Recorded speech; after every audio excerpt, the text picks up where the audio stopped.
Itu tingkat ketinggian ibadah, ya, dalam rangka berbakti kepada orang tua itu diletakkan oleh Allah setelah beribadah kepada Allah, menuhankan Allah. Wa qadha rabbuka alla ta'budu illa iyyah wa bil walidaini ihsana. Tuh, tingkat ketinggi. Jadi jangan dikira kita berbakti cuma cium tangan aja nggak ada nilainya. Tidak, itu tinggi sekali. Dan ketinggian ibadah itu terletak setelah menyembah kepada Allah Subhanahu wa taala. Dari sisi pahalanya. Ya makanya Allah sangat murka kalau ada seseorang misalnya, mohon maaf sekali. Ya baik sama yang lain, kerjakan ini sukses, tapi sama orang tuanya buruk, tidak. Ridha Allah nggak akan turun. Ya itu bermasalah gitu. Dan ketika dikerjakan itu, apapun yang kita kerjakan dengan niat ibadah ini. Saya mau sekolah minta doa saja. Dengan niat kita memuliakan orang tua. Ya, saya muliakan orang tua minta doa, itu dicatat pahalanya. Punya nilai pahala. Berapa pahalanya? Paling sedikit 10 kebaikan. Dalilnya Quran, surah ke-6 ayat 160. Ini Quran, surah ke-17 ayat 23. Ya, pahalanya disebut hasanah namanya. Perhatikan tuh. Ini perbuatannya, ibadahnya disebut dengan ihsan. Pahalanya disebut dengan hasanah.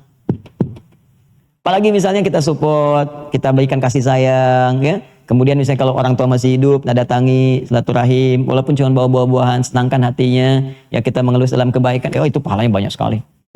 Ya, nanti kalau sudah nggak ada pun masih ada lagi, masih ada tuntunannya. Ya, saya misalnya ayah sudah nggak ada gitu kan, masih ada caranya. Bahkan hadisnya detail sekali. Nanti kita tunjukkan. Kalau ada peluang harta bisa pakai harta, kalau ada peluang ilmu bisa pakai ilmu, kalau ada tenaga pun bisa diarahkan, yang diharapkan pahalanya untuk orang tua yang telah meninggal. Bisa. Lihat kan, minimal doa. Minimal doa. Makanya kan kita punya doa kan, Rabbighfirli waliwa warhamhuma kama rabbayani. Ya, kalau orang meninggal kita katakan apa? Almarhum kan? Warhamhuma. Ya, baik hidup ataupun telah meninggal. Makanya ketika meninggal kan Allahumma ighfir lahu warhamhu. Ya Rasulullah, amal apa yang dicintai oleh Allah? Salat pada waktunya. Kan balik nanya kan? Waktunya bagaimana? Turun ayat ini. Diberitahu oleh Allah. Jadi sebetulnya salat itu sebagai wasilah untuk mendapatkan cinta Allah. Begitu cinta Allah turun, maka semua akan menjadi mudah. Baik doa, pengabulan, baik ampunan, baik macam-macam lah sifatnya. Ya, jadi ini yang pertama. Ini info dari Nabi. Kalau dari Nabi valid nih, A1 nih. Ya, cara bacanya mesti pakai iman. Dzalikal kitabul. Kalau nggak yakin, udah susah. Ya, katanya pengen dicintai Allah, diberi jalan nggak mau. Itu paling aneh manusia sekarang. Kata Ali bin Abi Thalib. Ya, ajaban di amrin nas gitu ya. Aneh memang manusia itu kini kata. Kini aneh tuh. Pengen ke surga tapi melakukan amalan yang menjauhkan dia dari surga. Nggak mau ke neraka tapi melakukan amalan yang menjerumuskan dia ke neraka. Ya sama kayak gini, nuntut Allah pengen dicintai oleh Allah, nuntut berkah, nuntut rezeki, dikasih jalan lewat sholat, padahal dan diingatkan, bukan cuma sholatnya, lewat adzan diingatkan, hayya 'alas shalah, yuk sholat, nanya, kenapa ya Allah? Hayya 'alal falah. Ya nih, di sholatnya ada kesuksesan, ada kebahagiaan, ada kedamaian, kenyamanan seperti yang kau harapkan. Itu asbabnya falah. Ayo cepat, cepat. Baru adzan, belum qomat. Baik, hari ini ada beberapa yang menarik. Karena saya berjanji kemarin ingin memperkenalkan kitab lain dari Al-Imam Al-Bukhari, maka saya perkenalkan dulu, nanti kita coba ambil beberapa bagian yang kiranya bisa menjadi sampel pembahasan kita, lalu kita turunkan tinggal 2 sisa hari ke depan untuk yang kira-kira apa yang ingin didiskusikan atau pembahasan-pembahasan topik spesifik yang kiranya terkait erat nanti dengan Idul Fitr. Ya.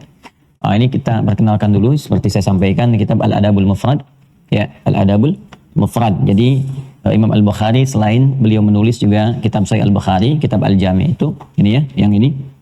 Nah, ini ada syarahnya aja udah ada 12 jilid yang Ibnu Hajar Al-Asqalani, dan ada nanti yang warna hijau, warna merah masing-masing 3 sampai dengan 4 jilid. Ini udah banyak disyarah.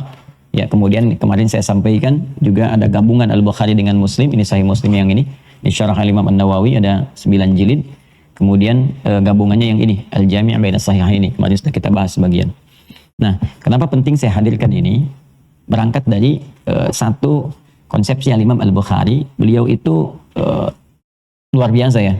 Pakar Quran, pakar hadis, ahli fikih, dan visioner. Visioner itu dalam arti bagaimana kemudian bisa menyiapkan kadar-kadar terbaik untuk meneruskan perjuangan beliau. Ya, dalam konteks berdakwah keislaman yang lebih luas dan kemudian merumuskan satu rumusan dasar yang ini sebetulnya rumusan dari awal-awal masa-masa keislaman yang harus dijaga. Ya, apa itu? Ialah adab namanya. Adab, ya. Nanti ada transformasi di masa jahiliyah ke masa Islam dari kata adab ini. Awalnya kalau di zaman jahiliyah, adab itu diartikan kepada hal yang terkait dengan material, khususnya makanan. Ya, makanan. Makanya jamuan makan itu dulu disebut dengan ma'dubah namanya. Dari kata adab, ma'dubah. Ya. Wa nahnu fil mashtati dad'us sufala la tarafina adiba, ya kata para pujangga pada waktu itu. Jadi kalau jamuan makan disebut dengan ma'dubah, kan? Kemudian orangnya disebut dengan adib, ya. Adib atau begini, bisa jadi juga begini, adib. Ya. Kan? Pak Adib, bapak yang suka ngajak makan. Ada namanya Adib, suka neraktir tuh ya. Ini ya. Ini. Nah, turunannya disebut dengan adab namanya. Jadi kalau adab waktu itu lebih identik dengan makanan. Ya, ada jamuan, ada makan, dia akan, kalau sekarang traktir dan sebagainya, itu ke sini. Jadi arahnya lebih kepada gizinya, lebih kepada materi, gitu kan?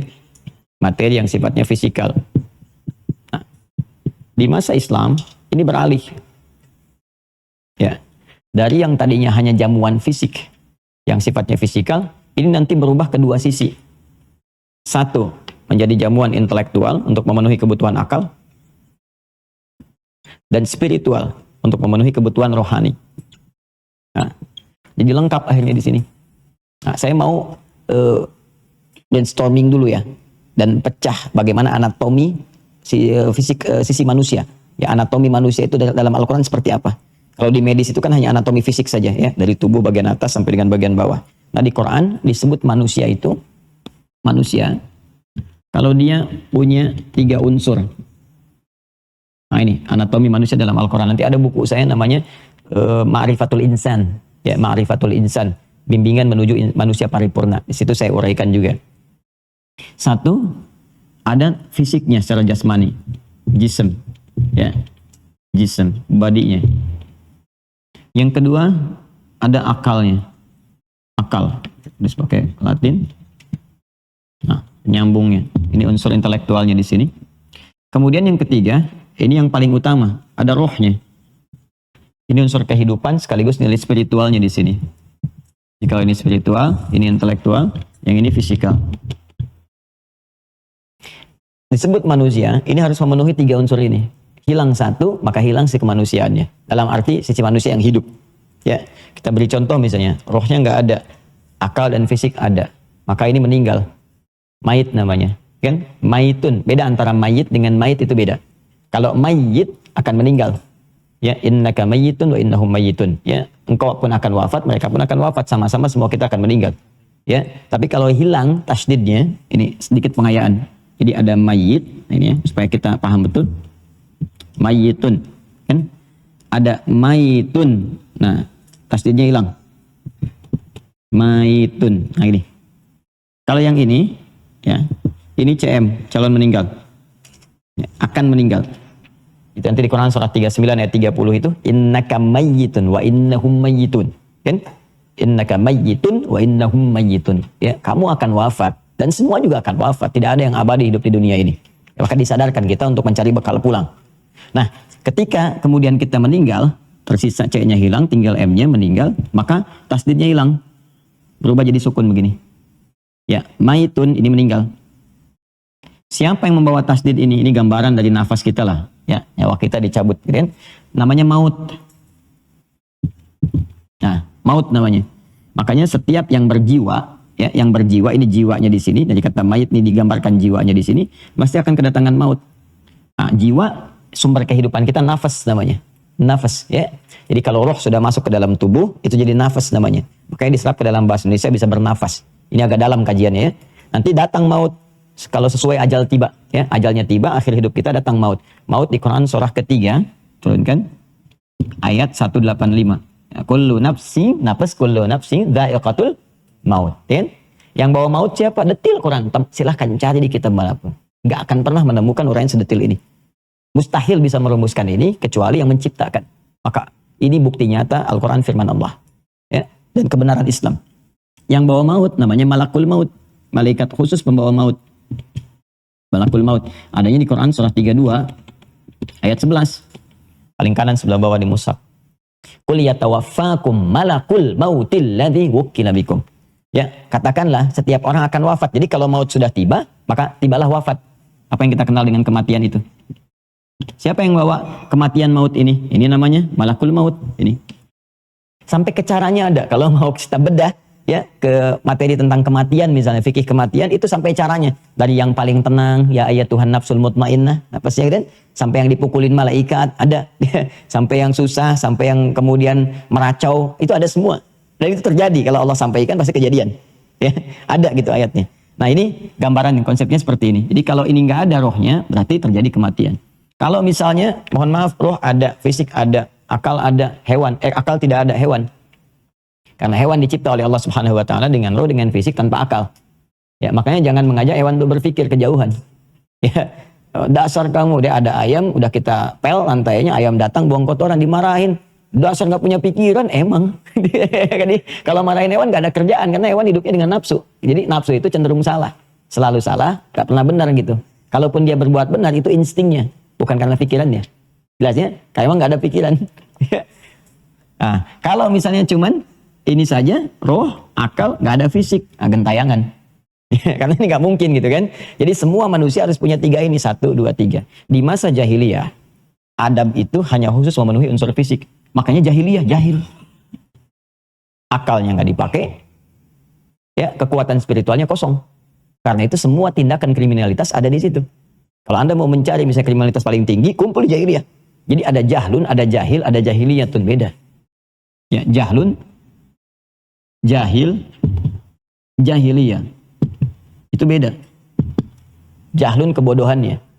Bodoh itu bisa dari segi pengetahuan, akal, bisa jadi moral. Memang mungkin ada yang pintar, tapi kepintaran dipakai untuk menipu.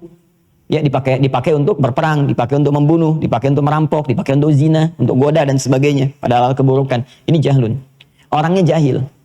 Kalau kita ingin kumpulkan semuanya, keduanya, semua sifat keburukan itu dan melekat di dalamnya, maka jahiliyah namanya. Kenapa masa itu disebut dengan jahiliyah? Karena memang semua perangkatnya terpenuhi pada hal-hal yang keburukan, sifatnya keburukan. Gak kenal, bodoh tuh gak kenal pada kebaikan. Gak kenal pada moral secara umumnya. Nah karena itu pun aspek-aspek adab ini hanya untuk memenuhi unsur fisik saja. Maka ini kosong. Ya. Maka jangan berharap ada peradaban pada masa itu di jahiliyah. Gak ada, tenggelam di jauh di bawah. Diapit oleh Persia, oleh Romawi. Ini paling bawah, gak ada peradaban. Ya, gak ada puncak ilmu di situ. Kemudian spiritual kosong, rohiyah kosong. Yang berkuasa dukun, kan, tukang santet, ya, kemudian ya kasih jimat-jimat dan sebagainya. Jadi kalau ada lagi sekarang itu terlambat, udah hilang 15 abad yang lalu kalau muncul lagi gitu kan. Kalau kembali lagi, berarti ada sesuatu yang bahaya. Ya, ada yang bahaya di sini, kembali ke masa-masa yang bisa menyebabkan ini. Jadi kalau sudah lekat dengan nilai-nilai tadi, perdukunan, itu pasti lama-lama dampaknya akan berdampak pada instabilitas dalam kehidupan. Ya, pasti itu sudah akan muncul nanti pertengkaran, perselisihan, macam-macam dan sebagainya. Itu karena jahiliyah seperti itu sifatnya. Datang Islam, begitu Islam datang, maka diberikan warna baru. Adab ini tidak hanya diarahkan pada aspek materi fisik, tapi mengalami perluasan makna dan diberikan sibghah, pengaruh-pengaruh kebaikan di dalamnya. Maka adab konsepsinya berubah, gizinya yang tadi hanya ke fisik, maka sekarang diarahkan ke aspek intelektual untuk memenuhi kebutuhan akal. Karena itu di masa-masa awal Islam, itu keilmuan semua disebut adab. Jadi kalau kita belajar tentang ilmu, nahwu, sharaf, balaghah, itu adab semua namanya. Makanya kalau Anda masuk sekarang ke Universitas Islam, UIN misalnya, Universitas Islam Negeri dimanapun, ada jurusan adab. Ya, itu bukan jurusan makan, isinya sastra. Ya, isinya nanti ada masuk di bawahnya ada nahwu, ada sharaf, ada balaghah, ada macam-macam. Ya, ada fiqh muqarin, ada muqaranatul adab. Ya, ada arud dan sebagainya. Jadi semua ilmu pengetahuan dulu disebut adab. Kalau kita masuk ke ilmu nahwu belajar, itu dulu disebutnya adab. Saya mau belajar adab, belajar nahwu. Saya mau belajar misalnya sampai ke keislaman pun, itu adab disebutnya, turunannya. Nah, nanti lebih jauh lagi, kan ilmu itu, ya, manfaat dari ilmu kan tatanan praktikal. Apa yang didapatkan dari ilmu kita dipraktekkan dalam kehidupan, gitu kan? Nah, praktek itu kan menjadi sikap, dari sifat jadi sikap kan? Sikap. Nah, sikap itu nggak mungkin muncul kecuali tembus dari akal ini ke roh. Jadi bimbingan spiritual. Dari roh kita digerakkan menjadi gelombang ke bagian tubuh kita untuk beraktivitas. Maka dari sinilah kemudian Islam memberikan warna lagi. Setelah adab ini menjadi pengetahuan, pengetahuan itu harus berdampak kepada praktikal kehidupan. Harus berdampak efeknya kepada sikap. Maka berubahlah kemudian, meluas kembali aspek adab yang tadinya kemudian ditambahkan intelektual menjadi ke aspek spiritual. Dari sini muncul kemudian menjadi norma, jadi karakter, jadi tampilan-tampilan kemuliaan yang bisa dipelajari. Awas, ingat, karena dasarnya dari ilmu. Kenapa saya katakan yang bisa dipelajari? sebuah norma, nilai kebaikan, nilai kemuliaan, karakter kemuliaan dari sesuatu yang bisa dipelajari dari ilmu, dari intelektual, itu dinamakan dengan adab. Tapi kalau dia dihasilkan dari proses ibadah, bukan belajar sifatnya, tapi ibadah yang dilakukan untuk mendekat kepada Allah, maka dia disebut dengan akhlak namanya. Lebih tinggi lagi. Ya, jadi ada akhlak, ada adab, itu berbeda. Adab nilai kemuliaan, karakter kebaikan yang dihasilkan dari proses pembelajaran. Jadi orang yang belajar dari tatanan pengetahuan bisa punya adab dan bisa membangun peradaban. Ya, makanya orang-orang barat bisa beradab. Ya, di Amerika bisa beradab, Jepang bisa beradab. Karena kenapa? Kalau mereka mau belajar. Ketika turunan pengetahuannya dipelajari dan melahirkan karakter, disiplin, jujur. Ya, di Jepang banyak disiplin luar biasa. Yang jujur di luar banyak, gitu kan? Jadi jangan dibayangkan adab hanya monopoli di Islam. Saya tidak. Nilainya ada di Islam, tuntunannya ada di Islam. Tapi kalau orang Islam yang nggak mau belajar, yang pakai orang lain, jangan salahkan orang lain. Kita koreksi diri. Tapi akhlak ini hanya ada dalam ibadah. Ya, akhlak itu hanya ada dalam ibadah. Dan itu fitrah manusia, sudah jadi bawaan dari penciptaan akhlak itu. Jadi tertanam di dalam jiwa kita, menjadi fitrah. Nanti saya jelaskan pas khutbah Id, ada 2 jenis fitrah. Ya, salah satunya adalah cenderung kepada nilai kebaikan. Dengan dorongan jiwa takwa itu. Jadi manusia itu punya sifat gharizah, al-mail lil khair, cenderung pada kebaikan. Karena itu siapapun dia, ya pada awal masa dia beraktivitas itu, dia akan menolak segala unsur keburukan dan cenderung baik. Ya, silakan kalau diajak misalnya untuk mencuri pasti menolak hatinya. Ya, lisan kita diajak berdusta, hatinya menolak. Bahkan pencuri pun nggak mau dicuri. Kan pernah dengar kisah perampok punya dua orang anak buah, ya terus diminta untuk mencuri, begitu setoran, yang satu kurang nyetornya, kamu nyuri setoran dia, padahal mereka tuh baru mencuri. Ya, kebayang ya? Nah, jadi ada bagian-bagian tertentu teman-teman sekalian itu menjadi bagian fitrah manusia. Nah, saya turunkan dari segi filologinya. Ya, ini akhlak nih begini tulisannya. Jamannya disebut dengan khuluq, khuluqun. Nah, di Quran surah Al-Qalam ya, ayat yang keempat, wa innaka la'ala khuluqin azim. Sungguh Nabi itu memiliki budi pekerti yang sangat luhur, yang dihasilkan dari proses ibadahnya. Jadi kalau orang ibadah itu pasti melahirkan budi pekerti, nilai luhur, ya, moral yang sangat luar biasa. Khuluq. Nah, pemberi akhlak itu disebut khaliq namanya. Coba lihat garisnya ya. Ini khaliq. Allah. Allah menyebut dirinya dengan khaliq. Quran surah ke-15. Ini agak tinggi sedikit ya. Ayat 28. Wa idh qala rabbuka lil malaikati inni khaliq. Ketika Allah menginfokan kepada para malaikat, Nabi Muhammad SAW menginfokan kepada malaikat, kata Allah, hei, aku akan mencipta makhluk baru. Akulah khaliq. Ya. Yang dicipta disebut makhluk namanya. Yang diciptakannya disebut makhluk. Nah, ini dia. Coba perhatikan bagaimana derivasi katanya. Dari derivasi katanya. Khaliq, makhluk. Proses penciptaannya disebut khalaq. Iqra bismi rabbikal ladzi khalaq. Ar-Rahman 'allamal Qur'an, khalaqal insan. Jadi Allah khaliq, mencipta khalaq, yang diciptakan makhluk, kita ini insan, makhluk, khalaqal insan, 'allamahul bayan. Kita. Nah, karakteristik makhluk yang dicipta itu yang disebut akhlak namanya. Jamannya khuluq. Nah, ini. Jadi bawaan makhluknya, bagaimana dia mesti bersikap, karakternya, sikapnya, ya nilainya itu akhlak namanya. Untuk mendapatkan akhlak ini, maka dia hanya bisa diperoleh, dimunculkan. Potensinya ada dalam jiwa kita. Semua potensi baik itu ada. Makanya menolak yang jelek-jelek, menolak untuk berdusta, mengingkari yang buruk, kan? Nah, ini harus dimunculkan jadi sikap. Untuk memunculkan itu menjadi sikap, maka perlu ada proses, ada wasilah namanya ibadah. Maka diperintahkanlah kita oleh Allah untuk beribadah. Turun Quran surah ke-51 ayat 56. Perhatikan kalimatnya. Wa ma khalaqtu. Tuh. Khalaqnya muncul. Wa ma khalaqtu, tuhnya kembali ke Allah. Wa ma khalaqtul jinna wal insa illa liya'budun. Tidaklah aku ciptakan, kata Allah, jin dan manusia itu ciptakan, ini prosesnya, kecuali mereka supaya menjadikan seluruh aktivitasnya untuk beribadah kepada Allah. Apa tujuan tertinggi ibadah itu? Akhlak. Ini akhlak. Ya. Makanya kita diminta sholat kan? Bagian dari ibadah kan? Ibadah pertama itu sholat. Quran surah 20 ayat 14. Innani anallahu, saya adalah Allah. La ilaha illa ana, enggak ada Tuhan selain saya. Fa'budni, ibadahlah kepada saya, sembah saya. Bagaimana caranya? Wa aqimis shalah, tunaikan salat sebagai ibadah kepada Allah. Sekarang apa hasil dari salat itu? Golnya apa? Kan turun Quran surah 29 ayat 45. Innas salata tanha anil fahsya'i wal munkar. Tanha anil fahsya'i wal munkar itu akhlak. Mencegah perbuatan keji dan mungkar. Keji itu keburukan yang muncul dari syahwat. Maaf ya, pornografi, porno aksi, zina, ya. ya kata-kata kotor, jorok, itu fahsya. Ya, boleh jadi orang bisa beradab, disiplin, nggak ada korupsi, ya nggak ada pencurian, tertib semuanya, tapi zina marak, ya mabuk-mabukan iya gitu. Coba lihat, kita bandingkan ya, misal di barat bisa bikin peradaban, tapi nggak bisa buat perakhlakan.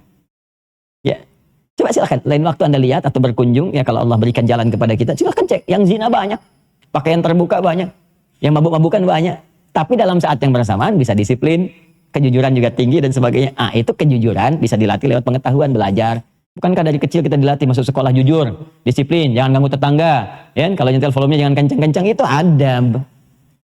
Tapi akhlak lebih tinggi nilainya. Setidaknya umat Islam itu harus mampu mengakomodir semua nilai-nilai kebaikan. Akhlak ini bisa diterjemahkan dalam bentuk adab ketika dilahirkan dalam bentuk konsepsi. Diwujudkan bentuk konsepsi, ada pelajaran, dipelajari, maka jadilah bersamaan bersanding, berakhlak dan beradab. Sholatnya bagus, mencegah perbuatan keji dan mungkar. Kemudian untuk menguatkan sholat ini diterjemahkan dalam bentuk pelajaran. Maka ada pelajaran fikih sholat, dulu pelajaran ada akidah akhlak. Kan? Masih ada sampai sekarang. Saya masih kecil masih ada tuh pelajaran tuh. Tugas dulu. Tugasnya Pak Azul sekarang munculin lagi. Ada akidah akhlak tuh ada kan? Supaya nyatu. Makanya kenapa ada akidah, ada akhlak, supaya orang yang berakidah itu berakhlak. Makanya jarang dulu ada bom-boman tuh. Ya, ribut-ribut macam-macam, kita damai aja. Ya, enggak. Kenapa? Karena akhlak ada. Sekarang akhlak dieliminir. Pendidikan berkarakter, semakin diberi karakter, semakin tidak berkarakter. Macam-macam apa lagi lah. Kita udah punya dari dulu, konsepsinya itu bagus itu. Makanya saya ingin kembalikan lagi, dari sini kadang muatan akhlak diturunkan untuk dipelajari. Ketika dipelajari menjadi beradab. Ya, dulu ada perpaduannya seperti di dalam tata negara itu. Kalau kita waktu sekolah ada PMP, Pendidikan Moral Pancasila. Ya, dulu saya sampai mencari itu di ayat-ayat Qur'annya, karena konsepsi itu kan dibuat nanti satu kali kita ngaji lah ke situ. Ya, ada konsepnya kan, banyak orang Islam berkontribusi. Ya kayak Wahid Hashim, kayak Agus Salim dan sebagainya. Coba kalian tahu nggak ayat-ayat Qur'an ya teman-teman? Ayat-ayat Qur'an yang mengilhami lahirnya Pancasila. Itu saya bisa sebutkan ayatnya satu-satu. Ketuhanan yang Maha Esa, Qul huwallahu ahad. Manusia yang adil dan beradab, Innallaha ya'muru bil adli wal ihsan. Persatuan Indonesia, wa'tasimu bihablillahi jami'ah. Rakyatan dipimpin oleh hikmat, kejaksaan dalam perusahaan perwakilan, wa amruhum syura bainahum. Keadilan sosial bagi seluruh rakyat Indonesia. Apa ayatnya? Ya adilu wa aqrabu littaqwa. Ada semua. Jangan dikira main-main itu. Itu dahsyat itu. Apalagi kalau digali setiap diksi ayatnya, luas sekali. Demi Allah saya katakan, mengamalkan itu jadi orang Islam, amalin tuh 5 sila Pancasila, tertib kehidupan di Indonesia itu. Damai, tentram, semua jadi orang baik. Cuma kita kosong. Amanah kan itu dirumuskan nanti turunannya di pasal 29 kan. Negara menguatkan itu dengan pasal 29 ayat 1, negara berdasar atas ketuhanan yang Maha Esa. Pasal 29 ayat 2-nya menjamin kita mengamalkan itu. Negara menjamin kemerdekaan tiap-tiap penduduk untuk memeluk agamanya masing-masing dan beribadah menurut agama dan kepercayaannya itu. Hafal saya itu. Ya, jadi kalau kita mencintai benar bangsa, pelajari dasarnya. Katanya praktekkan dalam kehidupan, insya Allah benarlah di kita ini benar insya Allah. Balik sini ya. Jadi ini adab. Makanya konsepsi adab ini kalau benar dipraktekkan, setidaknya membentuk orang jadi baik, ini, sehat, ini, dan soleh. Nah, Imam Al-Bukhari peduli dengan itu. Pasti ada generasi muslim ke depan itu, yang fisiknya kuat, bagus, yang cerdas, intelektualnya. Saat yang bersamaan dia soleh. Jadi bukan hanya memadukan antara iptek dengan imtak, ya, iptek pengetahuannya tinggi, teknologinya bagus, takwanya meningkat, tapi juga fisiknya kuat. Nah, itu ketiga ini, jadilah manusia yang seutuhnya. Maka beliau mengkhususkan, menyendirikan satu pembahasan khusus untuk membentuk karakteristik adab. Menyendirikan, mengkhususkan disebut dengan mufrad. Afrada yufridu ifradan fahuwa mufridun wadaka mufrad. Sesuatu yang disendirikan, dikhususkan. Maka jadilah kitab ini Al-Adabul Mufrad.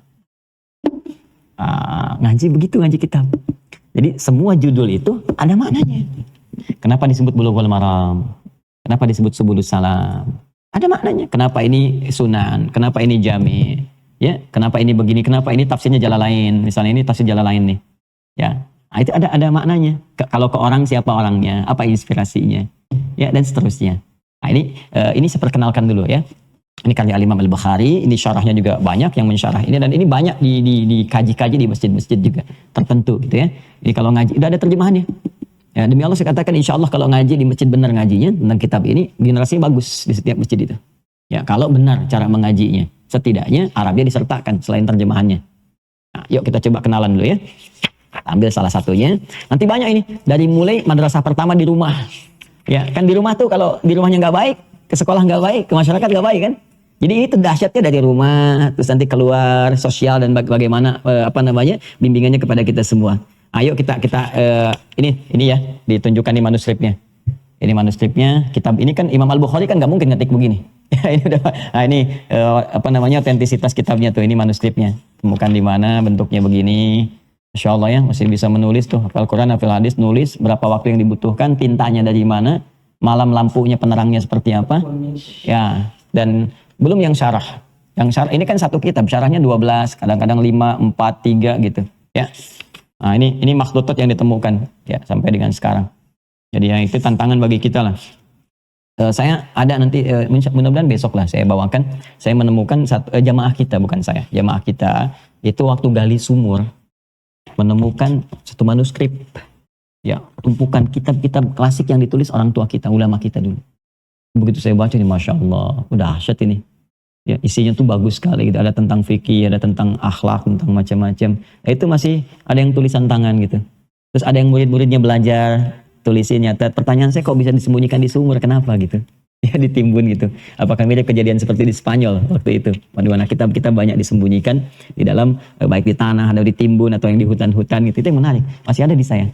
Ya, sebagian saya hadiahkan ke Habib Umar bin Hafidh waktu beliau ke sini.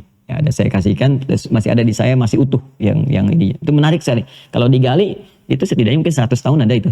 Ya, paling minimal ke belakang 100 tahun ke belakang itu. Dan itu diduga kuat di antara murid-murid yang pertama belajar dari generasi para pengajar yang datang dari Hadramaut ke sini. Ya, karena ada redaksi-redaksinya yang saya bisa lihat, oh ini ke sini, ini ke sini, ini ke sini.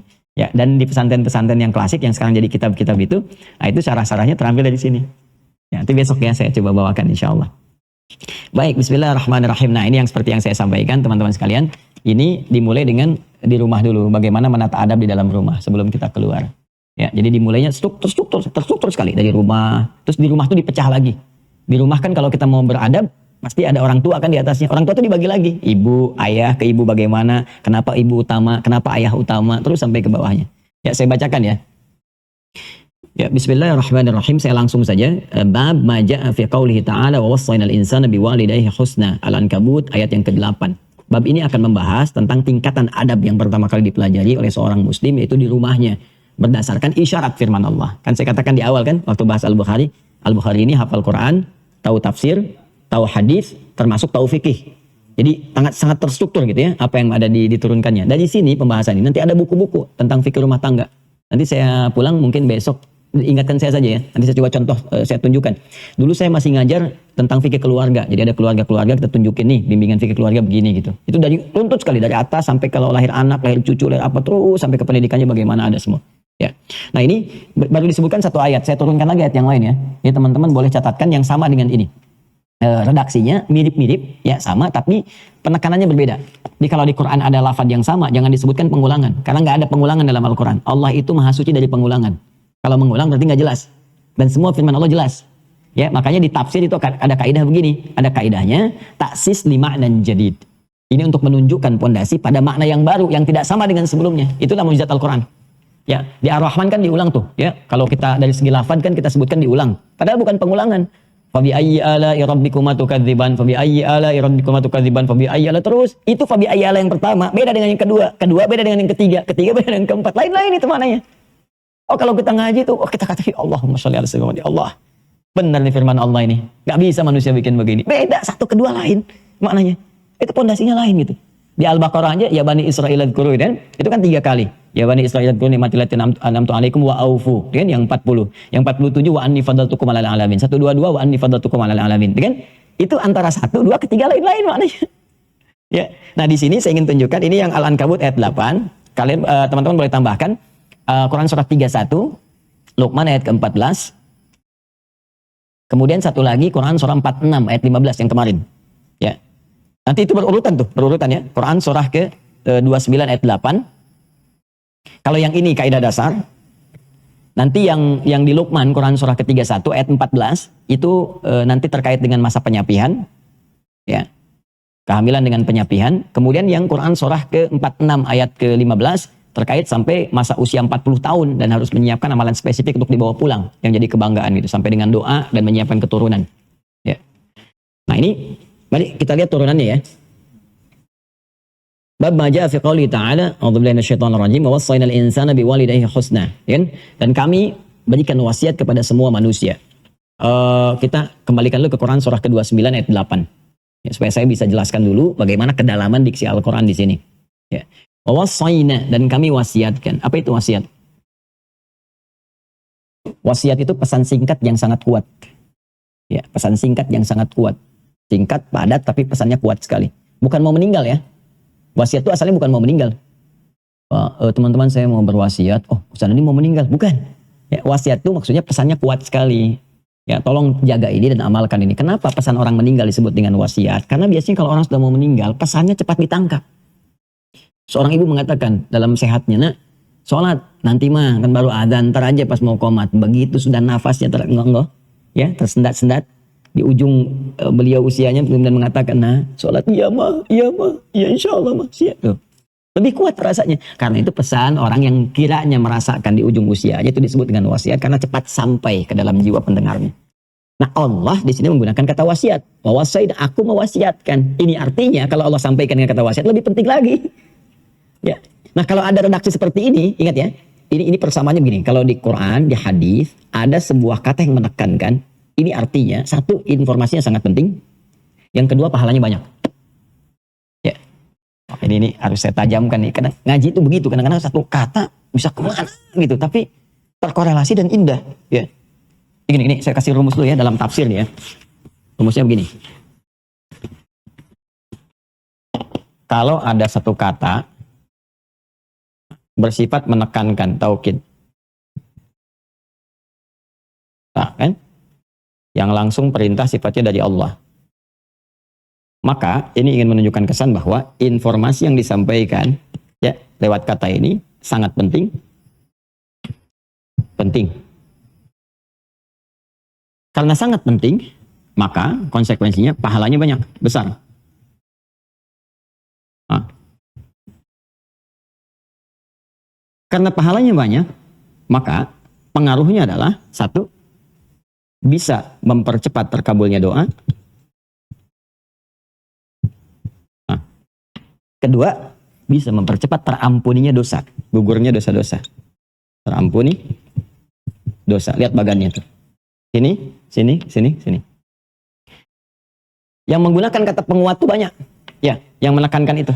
Ada yang pakai inna misalnya. Inna tuh, ya. Kalau innanya begini, itu baru hurufnya. Kalau sudah pakai tambah nahnu tuh bisa disingkat. Jadi na panjang begini. Ya, inna pendek begini, ditambah dengan na, gini disatukan menjadi gini. Inna, gini. Ya, na-nya ini berfungsi menunjukkan keagungan Allah.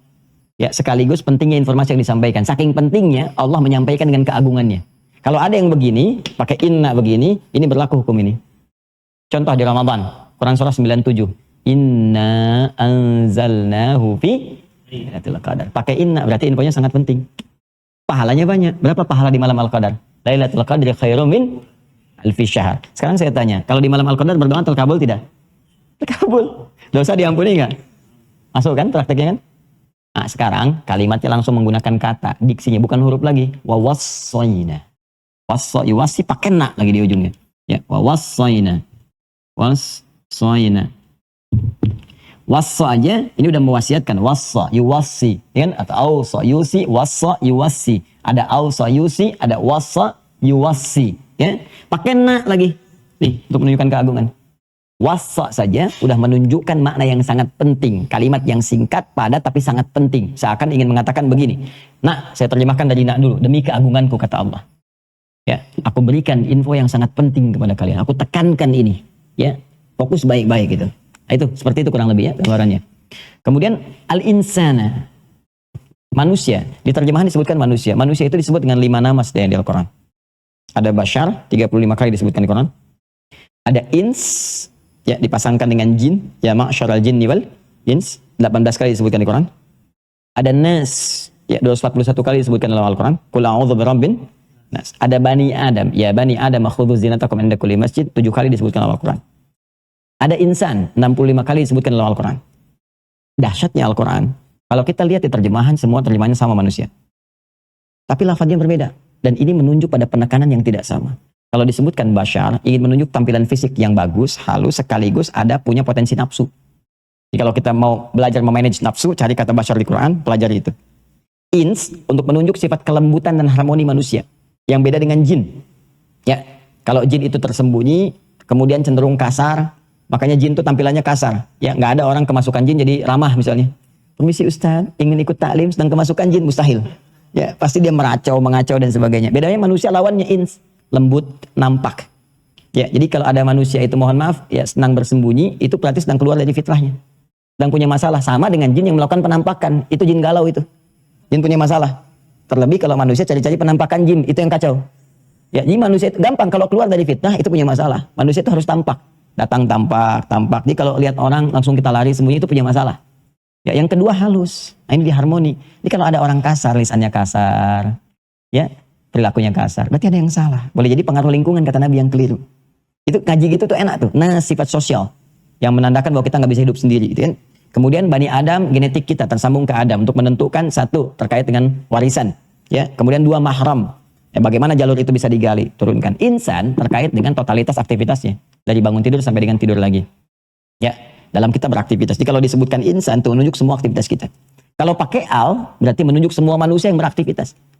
Nah, sekarang katanya menggunakan insan di sini. Wawasainal insan. Kata Allah, demi keagunganku, aku berikan pesan yang sangat penting, singkat tapi penting sekali untuk semua manusia yang beraktivitas dalam hidupnya. Di antara sekian aktivitas itu ada yang paling penting untuk kalian fokuskan. Ya, kita dari bangun tidur sampai tidur beraktivitas kan, banyak kan? Dari sekian aktivitas itu, nih ada yang paling penting. Yang kalau kita kerjakan ini akan berdampak pada aktivitas yang lainnya. Apa itu? Biwalidayhi husna. Berbakti kepada kedua orang tua. Wah, itu kunci itu. Ya. Nah, nanti kita turunkan husna jadi birrun tuh. Menarik tuh. Jadi ada husnun, ada birrun, itu beda. Bahkan nanti ada tayyibun, ada khair, ada ma'ruf, ada ihsan, ya, ada saleh, ada birrun. Itu berbeda. Ya. Wasainal insana biwalidayhi husna. Aku wasiatkan kata Allah, berikan pesan yang kuat untuk berbakti, berbuat baik kepada kedua orang tua. Husna itu masdar, sifat dari kata hasuna yahsunu husnan wa hasanan. Jadi turunannya jadi hasana yuhasin untuk perbaikan dan ihsan untuk puncaknya. Dasarnya husna. Husna itu punya 3 arti. Satu, baik. Yang kedua, diniatkan sebagai ibadah. Yang ketiga, yang mengandung sisi pahala. Ya, makanya nanti penulisan pahalanya disebut hasanah namanya. Ya, Quran surat 6 ayat 160, man ja'a bil hasanati falahu asyru amsalihha. Terus kita berdoa, Rabbana atina fid dunya hasanah, ya. Nah, jadi pertama, segala turunan kata hasan itu artinya baik. Oh ya, Zulkifli Hasan. Zulkifli Hasan, Emre Hasan, ya, dan seterusnya. Hasan, pendiri Persis salah satunya, ya. Itu baik tuh. Jadi kalau ada yang namanya Hasan nggak baik, dipertanyakan, Bapak namanya Hasan gitu. Pokoknya kalau lagi nggak baik dibilangnya, ya Pak namanya Hasan gitu kan. Nah, itu ya. Yang kedua bukan cuma baik, yang baik banyak. Kebaikan itu diniatkan sebagai ibadah. Jadi ketika Allah memberikan gambaran, berbuat baiklah kepada kedua orang tua, itu dinilai Allah sebagai ibadah. Dan tinggi nilainya. Makanya nanti di Quran surah ke-17 ayat 23, itu tingkat ketinggian ibadah, ya, dalam rangka berbakti kepada orang tua itu diletakkan oleh Allah setelah beribadah kepada Allah, menuhankan Allah. Wa qadha rabbuka alla ta'budu illa iyyah wa bil walidaini ihsana. Tuh, tingkat ketinggi. Jadi jangan dikira kita berbakti cuma cium tangan aja nggak ada nilainya. Tidak, itu tinggi sekali. Dan ketinggian ibadah itu terletak setelah menyembah kepada Allah Subhanahu wa taala. Dari sisi pahalanya. Ya, makanya Allah sangat murka kalau ada seseorang misalnya, mohon maaf sekali. Ya, baik sama yang lain, kerjakan ini sukses, tapi sama orang tuanya buruk, tidak. Ridha Allah nggak akan turun.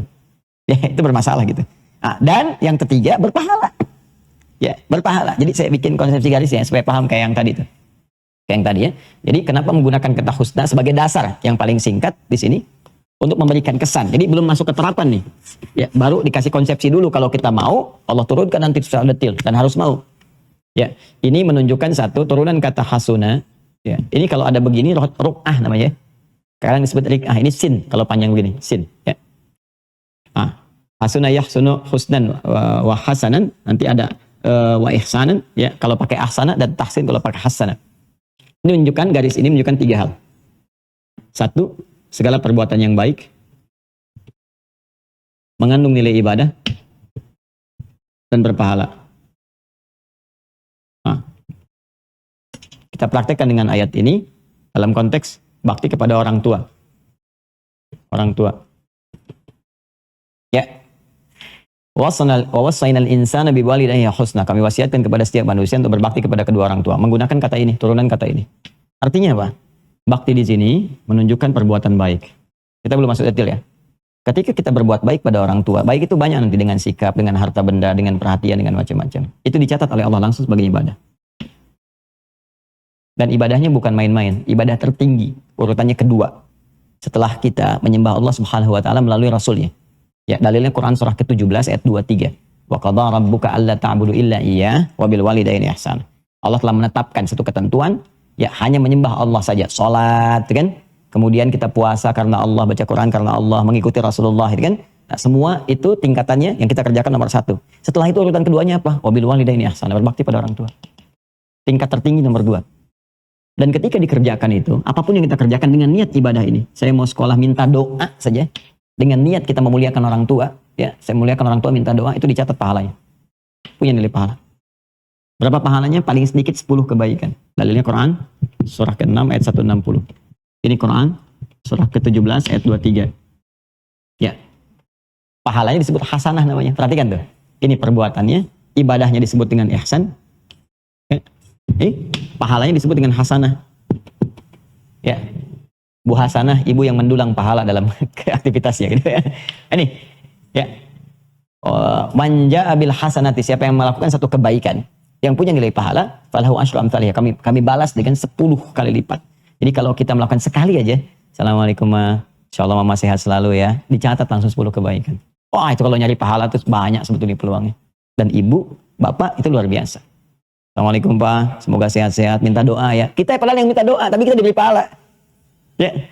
Apalagi misalnya kita support, kita berikan kasih sayang, ya. Kemudian misalnya kalau orang tua masih hidup, datangi, silaturahim, walaupun cuma bawa buah-buahan, senangkan hatinya, ya kita mengelus dalam kebaikan, oh itu pahalanya banyak sekali. Ya, nanti kalau sudah nggak ada pun, masih ada lagi. Masih ada tuntunannya. Ya, saya misalnya ayah sudah nggak ada gitu kan, masih ada caranya. Bahkan hadisnya detail sekali. Nanti kita tunjukkan. Kalau ada peluang harta bisa pakai harta, kalau ada peluang ilmu bisa pakai ilmu, kalau ada tenaga pun bisa diarahkan, yang diharapkan pahalanya untuk orang tua yang telah meninggal. Bisa. Lihat kan, minimal doa. Minimal doa. Makanya kan kita punya doa kan, Rabbighfirli wa warhamhuma kama rabbayani. Ya, kalau orang meninggal kita katakan apa? Almarhum kan? Warhamhuma. Ya, baik hidup ataupun telah meninggal. Makanya ketika meninggal kan Allahumma ighfir lahu warhamhu. Jelas ya? Nah, ini teman-teman sekalian. Nah, ini gambaran yang sangat indah dan dalilnya sangat luar biasa. Nah, nanti apa dampaknya kita berbuat baik pada orang tua itu dalam kehidupan kita sebagai implementasi dari adab tadi? Ya, jadi adabnya dipakai tuh. Ini jism, fisikal, akal, intelektual, ruh, spiritual. Pakai jism apa? Makanan, pakaian. Orang tua masih ada, kita mampu misalnya kan kirim kan. Nelpon pulsa, kirimin, jangan orang tua yang cari pulsa sendiri buat nelpon kita. Itu jism tuh, fisikal. Akal, intelektual, kita belajar sampai pintar. Ya, supaya dengan kepintaran itu ibu kita terangkat, ayah kita terangkat. Minimal orang tua tanya kita bisa jawab. Ya. Kemudian rohiyah apa? Spiritual.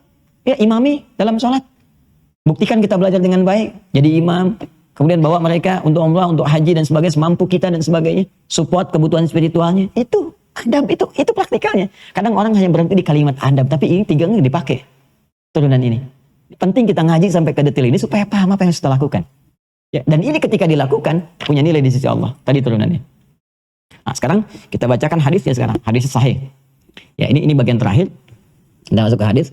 صحيح قال حدثنا أبو الوليد قال حدثنا شعبة قال الوليد بن العيزار أخبرني قال سمعت أبا عمرو والشيباني يقول حدثنا صاحب هذه الدار وأشار بيده إلى دار عبد الله رضي الله تعالى عنه قال سألت النبي صلى الله عليه وسلم أي العمل أحب إلى الله تعالى قال الصلاة على وقتها قلت ثم أي قال ثم بر الوالدين قلت ثم أي قال ثم الجهاد في سبيل الله Qala haddatsani bihinna walau istaztuhu lazadani. Allahu akbar. Kan? Nah, singkatnya ada seorang sahabat bertanya kepada Rasulullah SAW. Dan ya, apa pertanyaan dia? Dia bertanya, ayyul amali ahabbu ilallah. Amal apa yang paling dicintai oleh Allah Subhanahu wa taala? Ya, apa jawab Nabi? Nabi menyampaikan 3 hal di sini. Ini sebetulnya kasusnya ada 2. Jadi, ada 2 orang bertanya dengan pertanyaan yang sama. Jawaban Nabi berbeda. Nah, perbedaan ini cuma beda urutan saja. Nah, ini pada yang pertama. Yang pertama tanya, ayul amali ahabbu ilallah, amal apa yang paling dicintai oleh Allah Subhanahu wa taala? Urutan pertama as-salatu ala waqtiha. Ya, as-salatu ala waqtiha. Ini yang paling menarik, teman-teman. Yang tadi tafsir Quran surah 17 ayat 23 tadi. Wa qadha rabbuka alla ta'budu illa, Allah telah menetapkan bahwa ya kita mesti mutlak menyembah Allah Subhanahu wa taala. Cara menyembah itu apa? Lewat apa? Salat. Nah, apakah semua orang salat itu dicintai Allah? Belum tentu. Ya, murid banyak. Tapi apakah semua murid dicintai oleh gurunya? Belum tentu. Cinta umum ada, tapi cinta spesifik berbeda. Ya, anak juga betul, semua cinta kita, tapi ada perasaan-perasaan tertentu kan, untuk menguatkan pada anak atau cucu tertentu, ya, ada. Seperti Nabi Yakub, anaknya kan 12. Ya, semua dicintai, tapi kecenderungan kepada Yusuf karena melihat bakat dan tertentu, supaya disupport, cintanya mengalir dengan objektif gitu. Itu ada. Al-mail ila syai'il khair gitu, cenderung kepada sesuatu yang baik. Nah itu Allah mencintai semua hambanya. Tapi nanti di antara sekian hamba yang sholat, yang dicintai Allah itu ada yang paling tinggi. Siapa dia? Yang memelihara konsistensi tepat waktu dalam sholat. Ya, tepat waktu. Nah, makanya tepat waktu itu ya dimulai sebelum waktu sholat. Quran surah kedua ayat 238. Ya, paling kanan sebelah atas di mushaf standar. Hafidhu ala sholawat. Jagalah waktu-waktu sholat. Jaga. Kalau jaga itu boleh lewat nggak? Nah, tidak kan? Ada penjaga. Kan gerbang dijaga, nggak boleh lewat kan? Kecolongan kalau lewat. Dan menariknya pakai alif loh di situ. Allah tidak mengatakan yahfidhu, tapi hafidhu. Jadi kata hafadha yuhafidhu. Kalau pakai alif berarti mufa'alah di ilmu sharaf, saling. Nah, berarti untuk bisa menjaga sholat itu harus kompak, semua sinergi saling mengingatkan. Makanya kalau di rumah itu praktekkan ayat ini dengan bikin apa? Jadwal sholat. Semua dikumpulkan, kasih tahu keluarga. Jangan sholat sendirian. Insya Allah nanti asar, waktunya jam sekian. Share, bikin status sama kita, saling ingatkan. Karena kalau nggak saling ingatkan, lupa. Berpotensi lupa yang lain. Atau pribadi. Ya, jangankan waktunya, saat sholat aja bisa lupa. Ya kan? Nah, jadi hafidhu. Ini poin-poin pentingnya. Kalau kita udah bisa menjaga, di Quran surah keempat ayat 103. Ya, di ujung ayatnya, inna sholata kanat 'alal mu'minina kitabun mawquta. Sholat itu udah diatur oleh waktunya. Nah, saking, kalau kita pengen, kan tadi kita bertanya gini, logika berpikirnya. Ya Rasulullah, amal apa yang dicintai oleh Allah? Sholat pada waktunya. Kan balik nanya kan? Waktunya bagaimana? Turunlah ayat ini. Diberitahu oleh Allah. Jadi sebetulnya sholat itu sebagai wasilah untuk mendapatkan cinta Allah. Begitu cinta Allah turun, maka semua akan menjadi mudah. Baik doa, pengabulan, baik ampunan, baik macam-macam lah sifatnya. Ya, jadi ini yang pertama. Ini info dari Nabi. Kalau dari Nabi valid nih, A1 nih. Ya, cara bacanya mesti pakai iman. Dzalikal kitabul la. Kalau nggak yakin, udah susah. Ya, katanya pengen dicintai Allah, diberi jalan nggak mau. Itu paling aneh manusia sekarang. Kata Ali bin Abi Thalib. Ya, ajaban di amrin nas deh. Aneh memang manusia itu kini, kata. Kini aneh tuh. Pengen ke surga tapi melakukan amalan yang menjauhkan dia dari surga. Nggak mau ke neraka tapi melakukan amalan yang menjerumuskan dia ke neraka. Ya sama kayak gini, nuntut Allah pengen dicintai oleh Allah, nuntut berkah, nuntut rezeki, dikasih jalan lewat sholat, dan diingatkan, bukan cuma sholatnya, lewat adzan diingatkan, hayya 'alas shalah, yuk sholat, nanya, kenapa ya Allah? Hayya 'alal falah. Ya nih, di sholatnya ada kesuksesan, ada kebahagiaan, ada kedamaian, kenyamanan seperti yang kau harapkan. Itu bahasa Arabnya falah. Ayo cepat, cepat. Baru adzan, belum qomat. Nuntutnya banyak, dikasih jalan nggak mau, aneh kan? Ya. Ya, tapi kalau dunia cepet tuh, karena dunia nggak ada setannya. Akhirat ada setannya. Ya. Wah itu Allahu Akbar. Semoga Allah bimbing kita ya. Nah yang kedua ini dia, seperti urutan ayat tadi, summa ayun, kemudian apalagi kalau summa birrul walidain. Ya, kemudian berbuat baik kepada kedua orang tua. Jadi ini tingkatnya tinggi setelah menyembah Allah Subhanahu wa taala. Makanya disandingkan di dalam riwayat lain, ridha Allah pun ini nanti akan diberikan kepada seorang anak ya, berdasar ridha orang tuanya. Sepanjang orang tuanya benar dalam memberikan ridhanya. Itu urutannya gitu kan. Nah, ini urutan yang kedua. Nah, ada yang mau saya katakan begini. Kenapa ketika dipraktekkan jadi birrun? Ayatnya mengatakan husnun. Nah, tahu nggak birrun artinya apa? Baik. Baik itu apa? Birrun. Birrun apa? Baik. Ya. Jadi baik itu ada 5 ya. Ada tayyib, ada khair, ada ma'ruf, ada ihsan atau husnun, ada saleh. Dan birrun itu pelengkapnya untuk praktikalnya. Saya langsung ke birrun saja supaya nggak panjang. Birrun itu asalnya begini. Birrun itu asalnya adalah proses untuk menyaring segala yang kotor sehingga yang baiknya muncul. Ya, menyaring yang kotor sehingga yang baiknya muncul. Kalau melekat kepada pemiliknya, pelakunya, itu berubah menjadi mabrur namanya. Mabrur. Dari kata birrun jadi mabrurun. Makanya pernah dengar ada kalimat haji mabrur? Nah, haji mabrur itu bukan haji yang diterima. Kalau haji yang diterima namanya haji makbul. Qabila yaqbalu. Fawaqabilu mengatakan makbul. Mabrur itu adalah proses haji yang dilakukan dengan menyaring segala karakteristik yang kotor saat berhaji. Sehingga ketika pulang, melahirkan karakter yang lebih baik, yang mulia. Dan melekat pada pelakunya. Sehingga berubah. Yang tadinya amarah tak tertahan, pulang-pulang jadi penyabar, jadi baik, jadi apa. Itu mabrur namanya. Dan kalau dia bisa jaga itu, sampai dengan meninggal, itu surga jaminannya. Al-hajjul mabrur laisa lahul jaza illal jannah. Makanya orang setelah haji, orang Arab tuh suka memberikan pengingat, bukan gelar. Ya. Jadi misalnya baru nyampe bandara, udah marah-marah, kan mana pesawatnya gini-gini. Orang Arab mengatakan, ya haj, haj, haj. Maksudnya Pak, Bapak telah haji. Ada jaminan kebaikan, masa harus ditukar dengan kotoran lagi gitu. Itu maksudnya. Nah, orang Indonesia panggil Pak Haji, di lisan orang kita itu mengingatkan Bu Haji. Maksudnya apa? Bu, Ibu sudah haji, Bapak sudah haji, jaga ya nilai itu sampai dengan meninggal supaya dapat jaminan yang terbaik sesuai dengan yang Nabi janjikan. Itu. Jadi bukan gelar. Ya. Pak Sony lewat ya, Pak Haji Sony, ya. Bukan begitu. Kalau ada gelar tuh, ibadah ada gelar, di Islam paling banyak gelarnya. Luar biasa kan? SHI, ya, sholat, haji, infak. Jadi banyak gelarnya tuh, ya. Nah, jadi kembali ke sini ya, birrun. Nah, kenapa di sini bakti pada orang tua pakai birrun di praktikalnya? Ya, karakter dasarnya nilainya pakai husnul ihsan, tapi ketika dipraktikkan birrun. Seakan memberi kesan kepada kita dalam bahasanya. Kalau mau berbakti pada orang tua, lakukan dengan niat yang bersih. Jangan asal aja dipenuhi. Tapi hatinya tidak tulus. Nah, coba ke depan dulu. Ya mah, tapi di hati bilang, baru tadi disuruh, sekarang suruh lagi. Gak begitu. Saring yang kotor itu. Tulus saja bersih, lakukan karena Allah. Iya aja dalam orang tua, iya aja lah. Yang gak ada orang tua gak bisa lahir. Gak ada kita dengan izin Allah gitu kan. Syariatnya begitu. Gitu. Ya, orang tua iya aja dulu sepanjang mengarahkan pada kebaikan. Kalaupun salah, ditolak dengan cara yang lembut. Gitu. Wala taqul lahuma ya, saja nggak boleh gitu ya. Nggak boleh berarti mukul boleh. Nggak. Yang kecil aja nggak boleh apalagi yang tinggi. Ya kerjain aja dulu. Ya, bismillah untuk menyenangkan orang tua itu. Makanya nanti ada banyak kasus di sini sampai orang jihad disuruh pulang sama Nabi. Ya, kasus sederhana. Dia jihad, temannya ngadu ke Nabi, ya Rasulullah, ibunya nangis tuh nangisin dia. Ya, belum siap melepas dia. Panggil sama Nabi. Sini kamu. Kenapa Rasulullah? Kamu pulang ke rumah, bikin ibumu tertawa sebagaimana engkau membuatnya menangis. Nanti masuk ke hadis ya, kita nggak usah buru-buru, nanti akan masuk ke situ. Apa kisah asalnya nanti? Ini banyak sekali. Ada yang dosa pezina dan sebagainya. Terus banyak loh dosanya, pengen tobat. Sama Ibnu Abbas disuruh, punya ibu nggak? Punya. Pulang ke rumah. Tingkatkan bakti ke ibu, itu cara tobat terbaiknya. Kenapa? Dijawab sama Ibnu Abbas. Apa jawabannya? Nanti saat masuk bab ini. Tapi dasarnya adalah birrun. Kalau mau berbakti pada orang tua, birrun. Jangan banyak ini itu pamrih. Hatinya jangan gerusuk-gerusuk. Tulus aja bismillah kerjain. Nah, kalau Nabi katakan begitu pasti kejadian. Ya, bahkan dalam kebaikan pun sholat, nah, iya mah ya, tuh, udah, terus di hati muncul lagi kan, itu bukan birrun namanya. Tapi ya namanya birrun berarti ada perjuangan. Yang namanya orang nyaring kan berjuang. Ya, pasti berjuang. Jadi karakter itu pelan-pelan diperbaiki. Jadi kalau kita pun orang tua melihat anak, sama juga ke anak, kan? Karena pengaruh lingkungan, macam-macam, keinginan mainnya tinggi, ya, pelan-pelan menyesuaikan. Selalu berpikir nanti ada adab lagi dari orang tua ke anak. Ya, saya tanya misalnya, anak 5 tahun, dihisab gak sama Allah? Dihisab gak? Kalau dia salah, Allah marah gak? Allah aja gak marah, masa ente marah? Saya itu kalau misalnya anak gini, terus mau marah kan? Bahan, Allah aja gak marah, kok saya yang marah?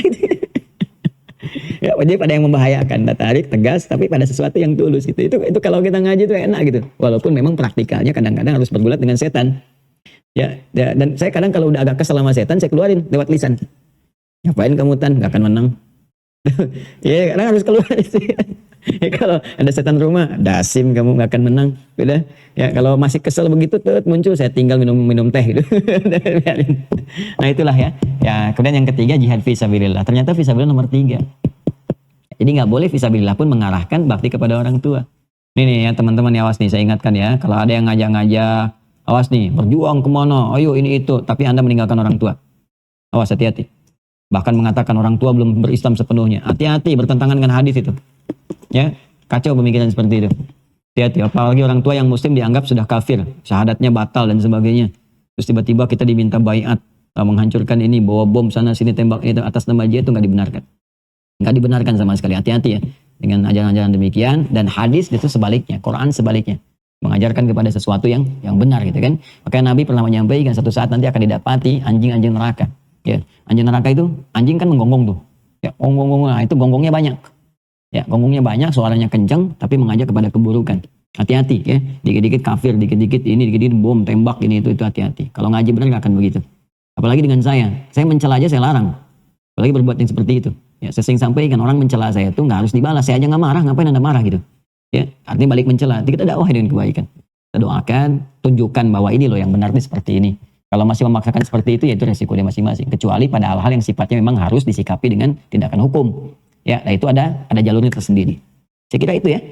Untuk hari ini, jadi kita belajar ini sedikit sebetulnya satu hadis.